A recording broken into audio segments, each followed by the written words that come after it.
Hello everybody, my name is Luke Mar and this is Hot Mode. And today on Hot Mode, we're going to be discussing my top 5 favorite fashion shows in existence. I love fashion shows, if you guys couldn't tell from the whole vibe of my channel. And so I wanted to talk about my favorite shows, ones that are really inspirational to me. They give me a lot of enjoyment, sometimes goosebumps. Maybe it's the soundtrack that I really love, or just the clothes, or just the whole vibe of the show. Nothing in any of these shows is perfectly to how I like it, which means I might really love the music and the styling and the hair, but I might not like the actual clothes or the accessories. Each of these shows really speaks to me in a certain type of way. Number 5. Balenciaga Spring 2017 Menswear. This was the first menswear collection presented by Demna Gvasalia for the house. Coming off a victory with his first women's wear collection, this collection proved Demna's ability to cater to both men and women in a way that only he knows how.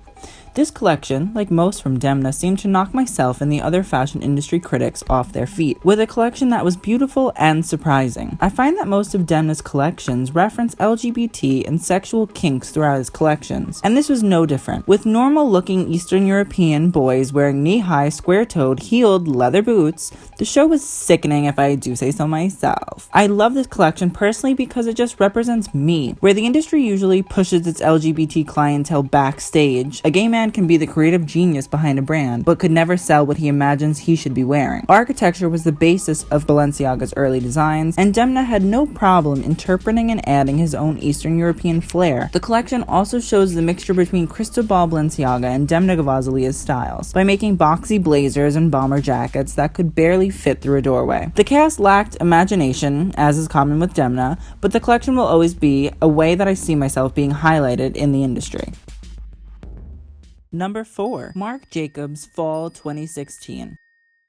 Marc Jacobs' Fall 2016 show was all about references. Not just the boring usual ones like Brigitte Bardot or Princess Grace of Monaco, but Marc has this way of showing you his own references by allowing you to create your own references through his own references with your own references that remind you of his references that reference his references. The show, which alluded to Beetlejuice and Ghosts of New York, gave off a gothic Lolita vibe. The music was non-existent except for a bell chime that rang throughout the whole show. Maybe the most amazing part of the show was the enlarged sweaters and skirts, or the best pair of oversized boots I've ever fucking seen, or the short little Lady Gaga cameo. You can choose. I live for the silhouettes Marc created in this show, and the ability to see what you wanted in each of the girls. You could say Game of Thrones meets Anime Expo meets Hot Topic realness, and no one could say shit because it was fucking true. Number 3. Christian Dior Spring 2003 Haute Couture. John Galliano is problematic as fuck. I'll be the first to admit that. But his ability to over-exaggerate clothing to the point where they become costume is literally the most amazing thing. This couture collection was never meant to be worn by real people. The majority of his collections really aren't. But Galliano's references to China, Japan, and Victorian England are mashed together in a way that only one could dream of. To me, this is the problem with Maria Grazia at Dior. She wants to be a realist and create clothing for women to wear. But every other brand in existence does that. Dior is not about creating clothing to be worn, it's about creating clothing from the imagination. The makeup and hair and the way the clothing swallows the girls whole is amazing. And Galliano really let the models express themselves on the runway with poses and strutting. But the fact that Galliano turned this show into pure theater proves that he wasn't only a designer for Dior, but an entertainer.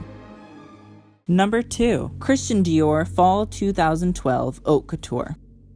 RAF Simmons is a god. When he first debuted his Dior collection, I was not a believer, but 5 years later, I sit in the third row of the RAF Simmons cult for fuckboys, old women, and fashion fags. The best thing about this RAF Simmons collection for me is the way he knows how to tailor to a really beautiful woman. Let's be real, no old-ass couture lady is gonna wear the tuxedo pants and puffy pussy enhancer attached to a corset, but it looks fucking amazing. Through this collection, RAF demonstrated how to blend a designer's and heritage brand's history into a cohesive and recognizable collection. RAF took on Dior's new look and ability to cut for the modern woman, and added his own minimalistic approach by adding small pleats or massive hip pads. He also uses fur in the most beautiful way, creating complete dresses out of the amazing fucking fabric. The dresses are so beautiful. You have to watch the show whole. It's magnificent. And let's not forget the wall of flowers in each and every room. And let's be real, Diane von Furstenberg, Azzedine Alaya, all the other greats don't fucking come to your show because you're shit. They come because you're good as fuck. RAF Simmons created grandiosity through minimalism, and no one has done it since. And number 1, Chanel Fall 2014. This show holds a special place in my heart because it was like the first show that ever made me fall in love with the idea of fashion. At this period in Karl Lagerfeld's Chanel, he really had the world by the balls. He still does, but more people know he's just shit now.